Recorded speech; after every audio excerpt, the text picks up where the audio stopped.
Hola a todos, bienvenidos a este nuevo episodio de Itaú Inversiones Colombia. Hoy los estaremos acompañando Valeria Álvarez, jefe de estrategia en Itaú Comisionista de Bolsa, y quien les habla, Carolina Monzón, gerente de investigaciones económicas.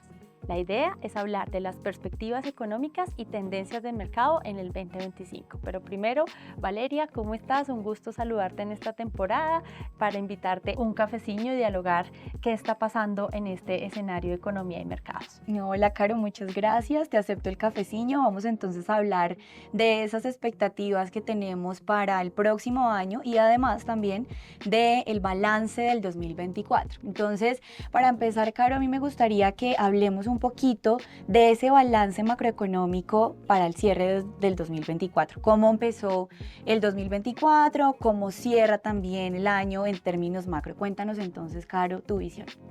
Sí, yo creo que ahí lo importante es pongamos una retrospectiva. Si vemos hace un año atrás que estábamos esperando para el 2024, se veía que iba a ser un año muy difícil, con un crecimiento muy bajito. Nosotros esperábamos más o menos un 0,6 de crecimiento, el consenso de mercado tan solo un 1% de crecimiento, y hoy el escenario es mucho más positivo, que la economía colombiana haya crecido un nivel cercano al 2%, eso lo vamos a conocer en febrero del 2025, pero una economía que terminó reactivándose mucho mejor de lo que todos estábamos esperando. Esto ligado a un mejor desempeño del consumo privado, también porque el desbalance externo se ha ido cerrando entre importaciones y exportaciones, y sobre todo porque hay que mencionarlo, creo que fue un año clave en el proceso desinflacionario.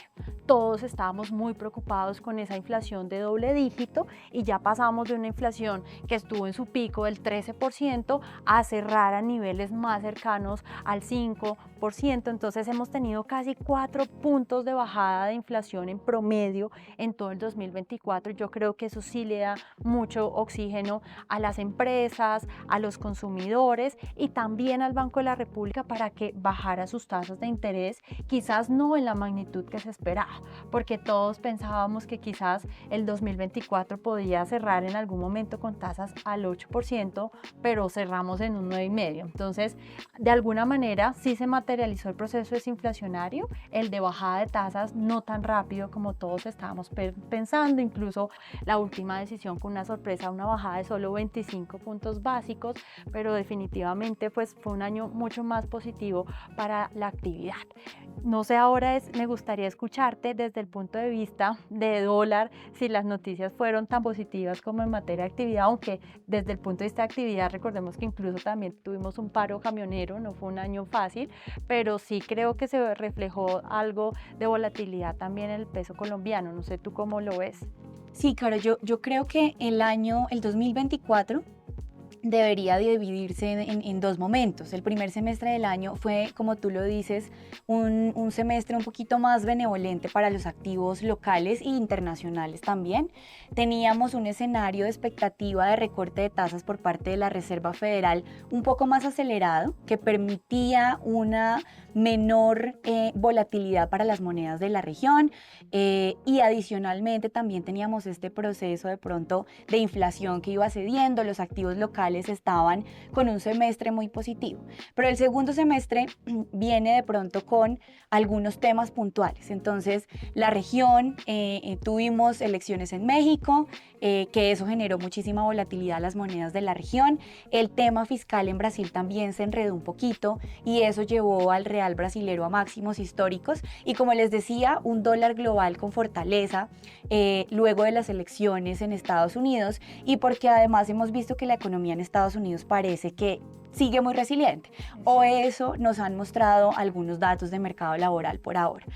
Y ese panorama para el segundo semestre entonces deja a las monedas de la región con desvalorizaciones. El balance del año es un peso colombiano que ha tenido una depreciación alrededor del 12%, y las monedas de la región igual lo hacen un poquito peor que el peso colombiano. Entonces el real brasilero se desvaloriza, se deprecia un 21%, el peso mexicano también un 15%. Nosotros no estamos en el último escalón, pero por supuesto recibimos esa volatilidad tanto del ambiente externo como de la región y por supuesto algunos temas asociados a lo fiscal, que ahí me gustaría pasar un poco entonces a que hablemos de lo que pasó en 2024 en términos de reformas y también en términos fiscales, porque es un tema que la verdad es que se ha movido mucho en las últimas semanas, en los últimos meses del 2024. Cuéntanos un poquito de ese balance entonces de reformas y el tema fiscal en Colombia. Es cierto, Vale, si bien en lo económico vimos un proceso de recuperación, desde el punto de vista de política económica tuvimos una agenda abultada en materia legislativa, definitivamente el gobierno buscando pasar diferentes propuestas, tuvimos una reforma a la salud que se cayó y se volvió a presentar, una reforma del trabajo que está todavía sobre la mesa y que impacta a los diferentes sectores y sobre todo una reforma pensional, ¿vale?, que deja hacia adelante unos costos fiscales que han venido alertando diferentes entidades como el Comité Autónomo de la Regla Fiscal. Entonces, un paquete bien abultado en materia legislativa y si eso lo atamos a lo fiscal, que era lo que tú mencionabas, ahí se amplía un poco más el espectro. ¿Por qué? Primero, no se pasó el presupuesto general de la Nación del 2025, no fue aprobado por el Congreso, sino que tuvo que ser aprobado por decreto y por este nuevo ministro entrante, Diego Guevara. También tuvimos una ley de financiamiento que se presentó y que no fue aprobada, pero que definitivamente todavía está incorporada en el presupuesto general de la Nación. Entonces hay unos retos de que el 2025 sí se tenga que ajustar el gasto. Y también tuvimos como que surgió la sorpresa del año desde mi punto de vista en materia fiscal, pues todo el debate de la ley del Sistema General de Participaciones, que lo que hace es incrementar las transferencias del gobierno central a las regiones. El problema es que eso todavía no se ha materializado desde el punto de vista de la distribución de las responsabilidades y ahí es donde todavía tenemos una historia por contar, que ya lo vamos a hablar del 2025. Entonces, un año fiscal que terminó siendo, y estamos esperando cómo es el cierre del año, esperamos que el gobierno pues diga que efectivamente cumple la regla fiscal con el 5-6, pero todo el año estuvimos como esperando y esperando las novedades. Se recortaron gastos en junio y se recortaron gastos en diciembre, pero parecía que esas noticias llegaron tarde. No sé, Vale, si me cuentas cómo terminó impactando eso la renta fija, esa volatilidad fiscal. Sí, yo creo que en la renta fija también hay, y esto es súper importante también que lo tengan muy presente, y es los activos reciben catalizadores de muchas partes, ¿no? El catalizador externo, la región, lo que pasa acá en Colombia. Por supuesto que el tema fiscal nos generó mucha volatilidad en la última parte del año, por un mercado muy preocupado por temas de calificación también, que lo vamos a ver o lo vamos a hablar ahorita más adelante para esas expectativas de 2025, pero además a nivel global teníamos en el principio, como les decía, una expectativa de recortes acelerados por parte de la Reserva Federal que hoy ya no parecen ser el escenario base. Y eso nos ha llevado a que el Tesoro pase más o menos de 3,8% a principio de año al 4,5%, que es una desvalorización importante y que también ha tenido un efecto negativo sobre la renta fija local. Al principio de año, como tú lo mencionabas, Caro, teníamos una inflación que cedía como lo estábamos esperando, una política monetaria también mucho más flexible, pero el mercado está con muchas preguntas de si esa inflación, tanto en Estados Unidos como en Colombia, va a seguir ese proceso de desaceleración y si además los bancos centrales pueden continuar con esa flexibilidad con la que venían desde el 2023. Entonces, yo creo que el balance también termina siendo negativo, termina siendo de volatilidad por todo ese panorama tanto externo, de una política monetaria menos flexible, de una inflación que igual sigue por el orden de niveles cerquita al 3% en Estados Unidos, en Colombia, como Carol les decía, niveles del 5%, pero el mercado se queda con muchas preguntas. Es un cierre de año donde la verdad es que hay mucha expectativa, mucha incertidumbre para el 2025. Y eso digamos que atándolo también un poco a lo que pasó en Estados Unidos con las elecciones en noviembre, donde sigue generando mucha volatilidad. Las elecciones usualmente generan mucha volatilidad al mercado. Y este año fue un año bastante movido en temas políticos, ¿no? Entonces, contémosles también un poquito qué pasó este año en temas de elecciones, en temas políticos, cuál es ese balance del 2024. Claro, vale, como tú hablabas, hay muchos de los activos que terminan moviéndose como en paquete y lo que tuvimos fue unos bancos centrales en general que siguieron bajando tasas. México sigue bajando tasas, de alguna manera Chile también lo viene haciendo de manera más lento, ya está cerca de sus niveles neutrales, pero por ejemplo, tú lo mencionabas, el caso de Brasil ya está cambiando el escenario, tenemos un escenario fiscal que es muy retador e incluso se ve incrementos a futuro. Nosotros en Itaú vemos que Brasil podría subir las tasas de interés del Banco Central al 15% y eso ha estado acompañado también de escenario electoral. Entonces tuvimos las elecciones en Venezuela, las elecciones en Uruguay, que era el referendo, también todos los inversionistas internacionales pensando qué iba a pasar, también tuvimos algo de elecciones en Chile y definitivamente pues las elecciones en Estados Unidos. Entonces ha sido un año efectivamente que el tema político, no solo en Colombia, sino a nivel internacional, ha sido protagonista. Incluso Trump fue elegido por una de las revistas más importantes como personaje del año, porque sí está marcando la pauta al cierre del 24, pero también a inicios del 2025, de qué es lo que va a pasar con esos temas de inflación, de política proteccionista y demás. Entonces yo creo que eso también va a ser clave y ahí ya nos vamos moviendo, si te parece, al 2025. Claro que sí. Entonces, el 2025 creemos que localmente también va a empezar a estar marcado, sobre todo en el segundo semestre, con las expectativas electorales del 2026. Entonces, usualmente los gobiernos en el tercer año de Congreso es mucho más difícil aprobar las reformas porque se viene un año electoral después del 2026. Entonces, sí creemos que cuáles van a ser los candidatos electorales, cuáles van a ser sus propuestas desde el punto de vista presidenciables. Creemos que eso va a ganar protagonismo y de alguna manera podría imprimir volatilidad. Eso junto con todo el paquete de reformas que se nos vienen. Entonces esperamos que se reactive la discusión de la reforma a la salud en el mes de febrero junto con la reforma laboral. Y ojo que esta reforma laboral, como tiene mayores costos de fines de semana, de horas extras, podría incrementar los niveles o las expectativas de inflación. Entonces ahí hay que tenerla sobre la mesa.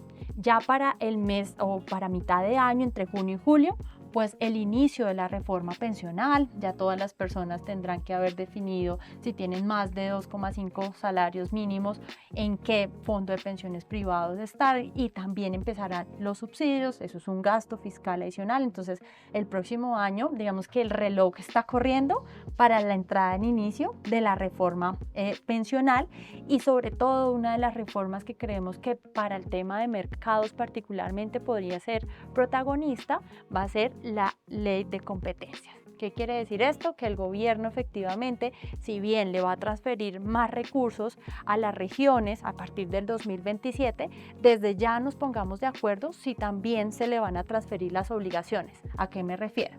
Que se paguen los proyectos, las carreteras, pero hay otros gastos que son muy inflexibles. Entonces la salud es parte del gobierno central, la defensa es parte del gobierno central, la educación. Entonces hay rubros que no se van a poder mover y ese va a ser el balance que va a tener que negociar el legislativo con el Congreso a mitad del 2025 en materia de reformas. Y ahí lo fiscal va a seguir siendo protagonista y sobre todo seguir mirando esa evolución del recaudo tributario que de alguna manera nos defraudó tanto en el 2024.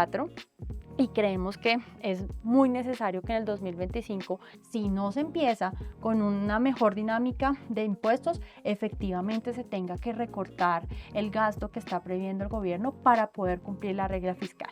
Quizás uno de los temas más importantes del 2025 para el tema de mercados es que se dé o se asegure un cumplimiento de la regla fiscal.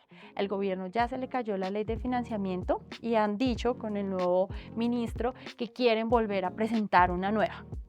incorporando componentes verdes, componentes de flexibilización, que creemos que ahí el mercado va a ser muy ácido, como lo está haciendo incluso en Brasil.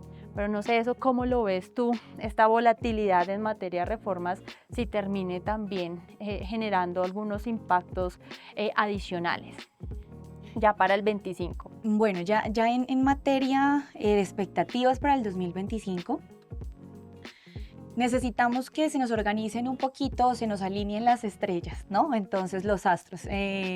Pero de verdad necesitamos ver un dólar global un poco menos fuerte, porque hoy tenemos un dólar global, el famoso DXY, por el orden de los 108 puntos, que ha sido ese principal o ese fundamental que también ha generado volatilidad a las monedas de la región. Entonces, en Estados Unidos la preocupación es si la inflación otra vez va a empezar a repuntar, porque en el cambio de gobierno, con la entrada de Trump, las expectativas son que esas nuevas políticas de mayor gasto, con impulsos a la economía y políticas un poquito más proteccionistas, generen ese impacto que tú mencionas también en términos inflacionarios. Por ahora, ¿qué es lo que nosotros creemos? Y es que la inflación generalmente sigue ese proceso o ese movimiento que tiene el petróleo. Y el petróleo ha estado mucho más en calma, por el orden de los 70, 75 dólares. Que ahí, esa es nuestra expectativa para el cierre del 25. Y esos niveles son niveles que se ajustan a los niveles que hoy tenemos de inflación en Estados Unidos. Entonces, si bien va a haber mucha volatilidad por la expectativa de que la inflación otra vez de pronto repunte hasta el 3% y que la Fed siga muy de cerca ese proceso desinflacionario que ha venido mermándose, creo yo que estamos también, digamos que con muchas oportunidades, con un tesoro al 4.5, que puede que empiece a mirar de pronto niveles del 5%, pero que puede ser temporal también. En la medida en que veamos una inflación todavía controlada por debajo del 3% y también con los mensajes que vengan del gobierno entrante en Estados Unidos, ¿no? Entonces, eso al final, con una Reserva Federal que todavía va a estar muy cautelosa, seguramente nos va a mantener por un tiempo el dólar global con fortaleza, con algo de fortaleza, limitando las valorizaciones de las monedas de la región. Y además tenemos el tema fiscal en Brasil. Un tema que además ha dado mucho de qué hablar, y comparativamente con Colombia, nosotros tenemos muchos retos, pero las cifras en Brasil son un poquito peores que en Colombia. Entonces, mucho más déficit, mucha más deuda y por supuesto que la volatilidad que traen las monedas de la región juegan un papel súper importante en el peso colombiano. Entonces yo creo que el primer semestre del año todavía va a ser un semestre con algo de volatilidad, a menos que tengamos sorpresas positivas de inflación en Estados Unidos y que eso permita además que el dólar global pues pueda de pronto ceder un poco o tener un nivel mucho menos fuerte, ¿no? Eso está difícil. Que está un poquito difícil, se ve un poco enredado. Pero además también que las condiciones o esas cifras de mercado laboral que tanto le gustan a la Reserva Federal comiencen a ceder también y comiencen a mostrar un deterioro mayor de la economía en Estados Unidos, donde también ese panorama está un poco difícil. Pero el segundo semestre del año viene con algo también súper relevante y son las elecciones en Chile en noviembre. Y esto, hoy lo que estamos viendo es que la candidata de centro derecha está repuntando en las encuestas. Y puede ser también un abrebocas de lo que nos pueda pasar para el 2026. Como les decía, el tema de las elecciones nos genera mucha volatilidad en general en los activos, pero puede ser también un cambio de tendencia para los activos locales, puntualmente el dólar, en donde el tema idiosincrático, todo el tema político nos genera un poquito de volatilidad también, ¿no? A veces al mercado no le gusta estar con tanta incertidumbre, prefieren algo que ya conozcan. Entonces, creo que el panorama también se va a dividir en dos. En general, primer semestre, exactamente, y segundo semestre con todo lo que venga de las elecciones en Estados Unidos. Pero entonces, ojo, DXY, o sea, el dólar global, qué pase con las monedas en la región. Nos sirve también un poco que los bancos centrales a nivel regional están con una política monetaria menos flexible y eso también puede limitar las desvalorizaciones en el peso colombiano, porque tenemos una Reserva Federal todavía muy quieta, todavía sin mucha flexibilidad. Y el Banco de la República, como tú lo mencionabas, bajó solo 25 puntos básicos la tasa en su reunión de diciembre, y eso también puede que nos limite esas desvalorizaciones en el peso colombiano. Pero algo además que va a ser clave y que va a ser para inicio de año, y es que vamos a tener también el pronunciamiento de Standard Poor's, la calificadora, en donde si tenemos una rebaja de calificación, vamos a ver algunos flujos saliendo de los test, y eso por supuesto nos va a implicar volatilidad en el peso colombiano. Pero también creemos que hay mucho descuento hoy ya tenemos, el peso colombiano ya alcanzó niveles de los 4.500 en ese proceso de elecciones en Estados Unidos, y volvemos otra vez hacia niveles más cerquita a los 4.350, 4.400. Yo creo que un descuento adicional de esa salida de flujo pueden ser 150, 200 pesos, que nos puedan llevar otra vez a los 4.500, 4.600 pesos, pero de ahí en adelante se nos quita esa incertidumbre que tanto incomoda al mercado, y podemos empezar a ver o a seguir esos catalizadores puntuales en Estados Unidos, y también digamos que acá, digamos que a nivel regional, ¿sí? Entonces, esa es un poco la expectativa. Yo quisiera, digamos que para conocer y para hablar un poco también de la renta fija, me gustaría conocer tu visión en temas de inflación, porque creo que, como tú lo mencionabas, va a dar mucho de qué hablar para este año. Brasil lo está viviendo, y creo que la región se va a mover también probablemente en ese mismo sentido como lo está haciendo Brasil. Entonces cuéntanos, Caro, también en temas de inflación, ¿qué estamos viendo para poder aterrizar la idea también en el mercado? Claro que sí, vale. Ahí también es muy importante tener en cuenta lo que tú mencionabas ahora, que va a hacer la Fed en el 2025. En el 2024 nos abrió la puerta, se han dado bajadas de tasa, pero ya en la última reunión como que la puerta solo quedó entreabierta a que los recortes pueden ser mucho más acotados. El mercado hoy está descontando para el 2025 solo 2 bajadas de tasa. Nosotros en Itaú creemos que incluso puede ser solo una bajada de tasa. Entonces, en un escenario de un tipo de cambio donde los 4.200, 4.300 son el piso y lo que nos queda por ver son niveles de 4.400, 4.500, sí creemos que la inflación en Colombia va a seguir en la parte alta, por decirlo así. El proceso desinflacionario ha tomado tendencia, creemos que eso es muy positivo en algunos rubros como vivienda o arriendos, y esperamos sobre todo que la primera parte del año, entre el primero y segundo trimestre, ese proceso desinflacionario se acelere un poco más y ojalá podamos estar llegando ya a niveles dentro del rango meta del 4%, que es lo que el Banco de la República ha buscado. Pero creemos que eso puede tener sus beneficios hasta ahí, hasta junio, julio. El segundo semestre podemos ver algo de rebote de la inflación por lo que implique el tipo de cambio en los precios locales, y también porque vamos a seguir viendo las discusiones de qué va a pasar con el diésel, las discusiones en energía, las discusiones con el gas, todo el tema de los racionamientos. Entonces, inflación, todavía le quedan algunas buenas noticias en el primer semestre del año, también esto muy atado al salario mínimo, pero a cierre del 2025 puede ser mucho más retador, incluso que veamos es algo de tendencia alcista.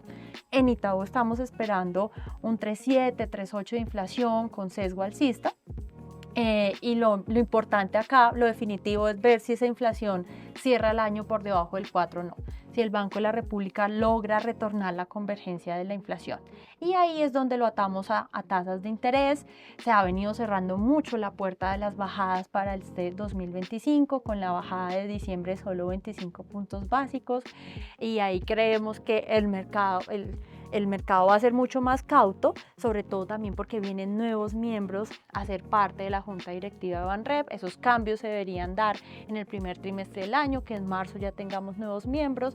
Eso puede que le imprima otro poco de sesgo bajista, pero va a ser en general un Banco de la República, al igual que la Fed, que de pronto baje, pero no en la velocidad que todos estábamos esperando, y en ese sentido creo que eso sí le puede poner también un poco de freno a la renta fija.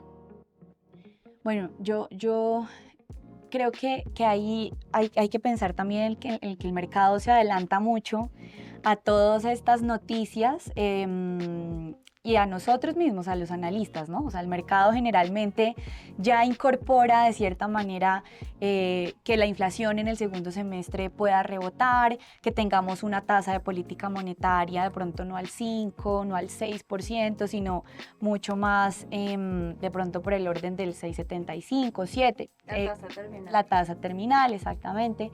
Entonces, creo que la renta fija hoy y la volatilidad que experimentó para los últimos meses del año recogen todo eso que mencionas, Caro. Recoge una política monetaria en Estados Unidos no tan flexible como lo estábamos esperando. Recoge también una política monetaria a nivel local que seguramente va a seguir su proceso de bajadas, pero la tasa terminal, como tú lo mencionas, va a ser un poquito más alta. Pero me parece que el primer semestre del año, en contraste con lo que pudiera pasar con el dólar, la inflación igual, las sorpresas pueden venir más del lado positivo y eso nos puede generar de pronto algo de mejor comportamiento o un comportamiento más positivo de la renta fija. Entonces, ¿qué nos pasó en el 2024? Que tuvimos un proceso de empinamiento en la curva de test. Lo que nos puede pasar en 2025 es que en ese proceso de una política monetaria todavía restrictiva y una inflación que al final no es como la esperábamos, no va a llegar a niveles del 3 ni del 2%, sino que de pronto hablemos de un nivel neutro del 4%, por no decirte 7, 3, 8, digamos que seamos muy negativos, llega al 4%, pues todavía al final hay espacio de corrección, porque hoy tenemos en promedio, digamos que la parte larga de la curva está alrededor del 12%. Eso implica que tu tasa real de rentabilidad está casi al 8%, hoy por encima del 8%, porque esperas esa inflación del 4% para cierre del próximo año, del 3,8%, como lo menciona Caro, mucho más técnicamente. Y todavía pudiera haber espacio entonces. Sobre todo creemos que puede haber algo de aplanamiento de la curva de test. Entonces, ¿eso qué significa? O para hablarlo más en palabras pues como coloquiales. Y es que la parte corta puede que se limite en valorizaciones por ese proceso menos acelerado o menos recortes del Banco de la República, pero la parte larga ya descuenta un escenario muy negativo en términos fiscales y también de política monetaria. Y eso implica entonces ese proceso de aplanamiento. Entonces, valorizaciones en la parte larga, digamos que una parte corta mucho más contenida.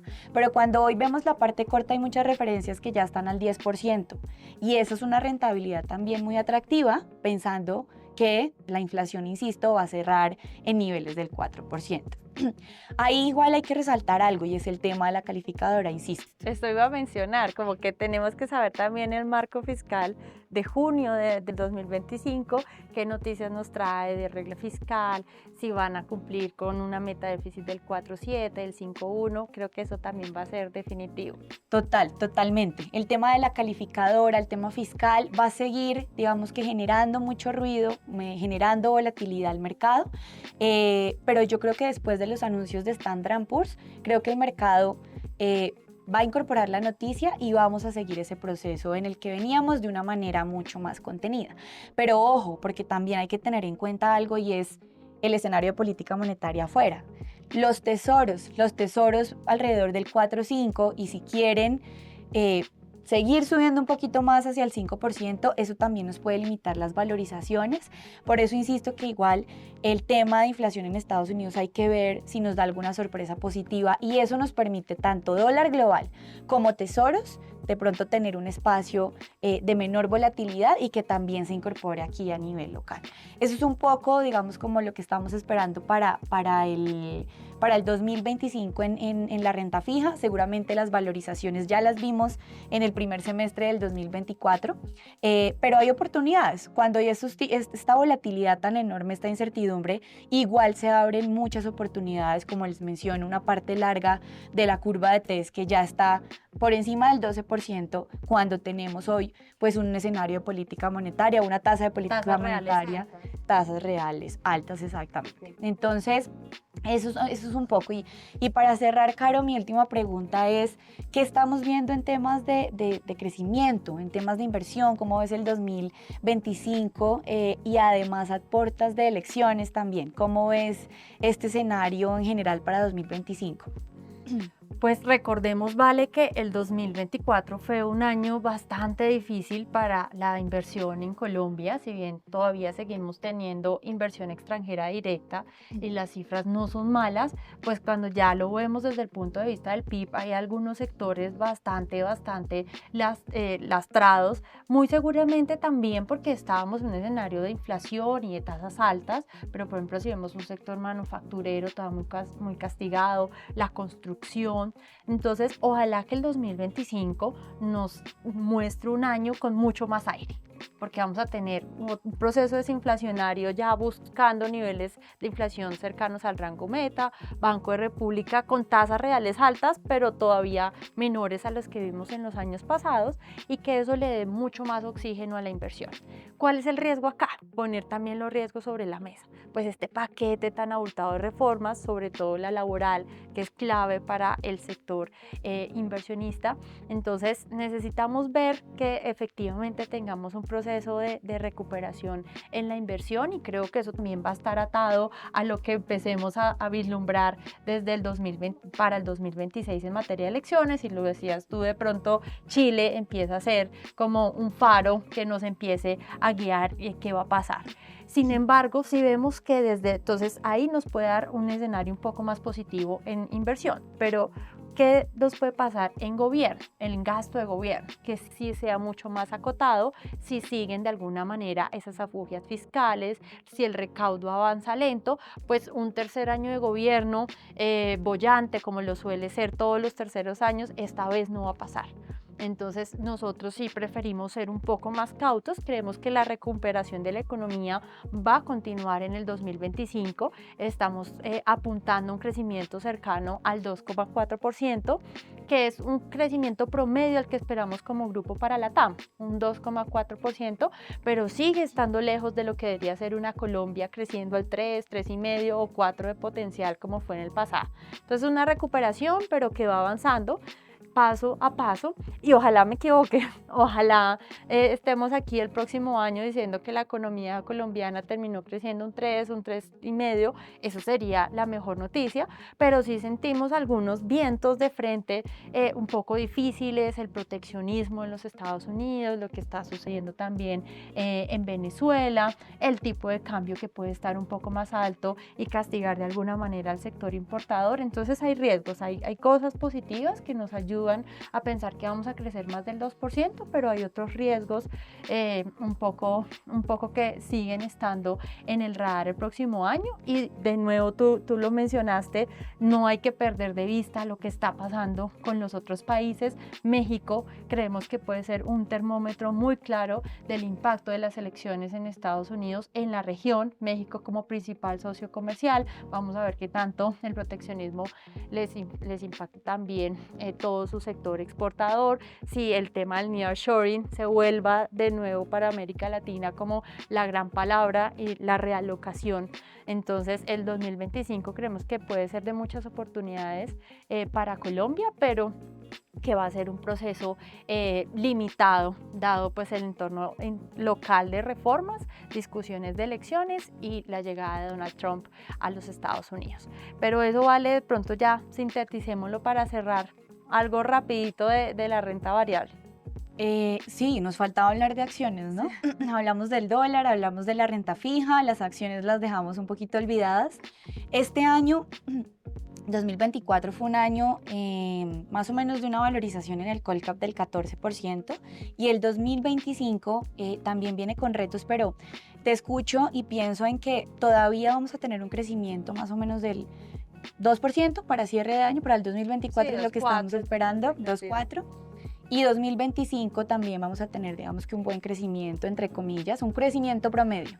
Y una inflación que va a seguir cediendo, y ese es el mejor panorama para las acciones. Una inflación que cede, menos costos para las acciones, para las compañías, perdón, para los corporativos. Y todavía un buen crecimiento podría seguir generando algo de tracción en las acciones. Ahora, lo que nos está pasando un poco es que el Colcap se quedó más o menos sobre los 1.400 puntos, Atrapado. atrapado en ese nivel y necesita un catalizador adicional. ¿Cuáles han sido los catalizadores de los últimos días? Todos los eventos corporativos, el desenroque del GEA, que luce muy bien, los eventos corporativos también que vienen de la mano de Bancolombia, con esa expectativa de recompra de acciones para el 2025. Y además también Semargos, que tuvo un muy buen año y donde sigue siendo protagonista en el mercado local. Y creo que el catalizador principal van a ser las elecciones en Chile del 2025. Eso podría darnos la vuelta un poco. Nosotros creemos que el nivel objetivo a donde podría llegar el Colcap pueden ser esos 1.600 puntos que dejaron por allá olvidados en 2022, antes de las elecciones en Colombia. Pero para eso necesitamos ese catalizador puntual, ¿no? Porque el petróleo se quedó estancado en los $70 y parece que los 70, 75 van a ser el rango del próximo año. Entonces necesitamos un cambio que seguramente se va a dar para el segundo semestre del año. Ahí puede que nos dé una sorpresa optimista. Ecopetrol se ha rezagado muchísimo de las demás acciones, se encuentra muy descontado y eso al final el mercado termina recuperando niveles en donde estaba previamente. Seguimos igual muy cautelosos por todo ese escenario de volatilidad que tenemos. En Estados Unidos el Standard & Poor's más o menos en 2024 se valorizó alrededor del 24% aproximadamente. Un rally enorme que viene asociado a temas de inteligencia artificial, mejores resultados. Vamos a ver qué pasa en 2025, porque parece que se ve muy caro el Standard & Poor's, pero por otro lado vas a tener unas propuestas de recorte de impuestos y más gasto que incentiva el crecimiento de la economía en Estados Unidos y que también pues, podría mantener esos niveles elevados que hoy tenemos en el Standard & Poor's. Entonces, ya para terminar, para cerrar, ya demos mensajes claros, un resumen de lo que mencionabas para que la audiencia se vaya con lo que estamos esperando puntualmente, tanto en términos macroeconómicos como en términos de mercado. Listo, vale, pero entonces ahí enfoquémonos solo en el 2025, ¿parece? Entonces, los puntos claves que consideramos para el 2025, primero que todo, paquete de reformas con salud, trabajo, la ley de competencias y qué va a pasar con el marco fiscal de mediano plazo y la decisión de la calificadora en cuanto a la perspectiva Colombia. 2. En materia de inflación, si continúa ese proceso de corrección en el IPC y si llegamos efectivamente a tener una inflación inferior al 4, nosotros esperando un 3,7, pero con riesgos alcistas por tipo de cambio y sobre todo por el sector energético y salario mínimo. De ahí se deriva Banco de la República. Banco de la República con una senda, ojalá que todavía permanezca a la baja en tasas porque tenemos tasas reales altas, pero con la llegada de nuevos miembros a la Junta el primer trimestre del año, que va a ser decisivo efectivamente en una tasa terminal, que por ahora el mercado IBR está descontando una tasa terminal cercana al 8%, que es mucho más alto de lo que se había pensado algunos meses atrás. Y finalmente vamos a tener que hacerle un seguimiento tanto a la nueva llegada de Trump al poder en los Estados Unidos junto con sus medidas proteccionistas, como también en el caso de Colombia, cómo se empiezan a configurar las elecciones del 2026. Ahora vamos con los highlights de mercado, ¿vale? Bueno, el mercado, hablemos entonces de dólar, que es el más difícil de pronosticar, ¿no? Entonces, un primer semestre todavía difícil, aunque podemos ver algunas sorpresas positivas de inflación en Estados Unidos, y si eso pasa, vamos a tener algún descanso en el dólar, pero parece que hoy el piso está muy por el orden de los 4.200, 4.300 pesos. La calificadora, como tú decías, el pronunciamiento de la calificadora va a ser clave. Después de eso, creo que el mercado va a poder descansar un poco de esta incertidumbre que hemos tenido estos últimos meses del año. Entonces, entre los 4.300 y los 4.500, ese sigue siendo nuestro rango para el primer semestre del año, pero ojo, insisto, el tema de las elecciones en Chile puede que nos dé una buena nueva y también eso podría darle algo más de respiro al dólar. Yo creo que hoy niveles sobre los 4.400 terminan siendo incómodos, como tú lo decías, pero menos incómodos que cuando estábamos en los 5.000 y había un impacto importante en la inflación, ¿no? Entonces, eso también creo que va a ser súper clave el segundo semestre del año. Si tenemos un escenario un poco más benévolo y las elecciones en Chile nos dan algunas buenas noticias, pues podemos ver incluso los 4.200 o niveles por debajo de ese nivel, pero por ahora nos mantenemos en el rango de los 4.300 a los 4.500. En la renta fija, como les decía, creo que todavía hay valor, creo que el mercado ha tenido un descuento enorme por todo lado, por el tesoro al 4.5, por el tema fiscal acá en Colombia, por la expectativa del recorte o la rebaja de calificación de Standard & Poor's, que todavía, digamos que está sobre la mesa, pero creo que sí puede haber ese aplanamiento de la curva, como te decía, valorizaciones en la parte larga y una parte corta muy contenida.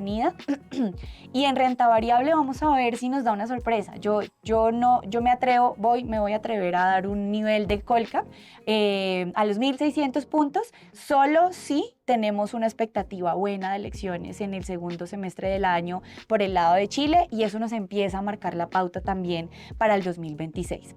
Entonces, ese es el resumen un poco de esa visión, de ese balance del 2024, de esa visión que tenemos para el 2025. Caro, muchísimas gracias por este cafecillo, fue muy provechoso. Claro que sí, Vale, gracias por esta invitación para hablar de las perspectivas del 2025, que de seguro darán mucho de qué hablar. Claro que sí. ¿Y tú, con quién tomarías un cafecillo?